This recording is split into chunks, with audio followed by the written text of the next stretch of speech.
Navigate to the Call Manager menu from your sidebar and select Group Settings followed by Hunt Group. First, create a hunt group. Create this as a normal hunt group with a number and name, and make sure that Group No Answer Forward priority is set to Use.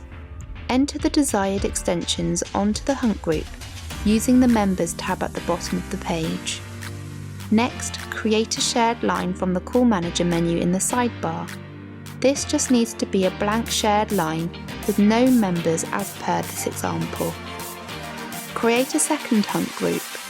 Enter a different number and name and keep the remaining details the same. In particular, again ensure Group No Answer Forward priority is set to Use. In the Members tab, add the same extensions as the first hunt group.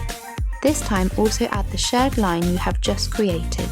Now go back to the first hunt group. In the Options tab towards the bottom of the page, add a queuing overflow no answer forward to the second hunt group for 60 seconds. This will then ring this first group for 60 seconds before routing to the second group.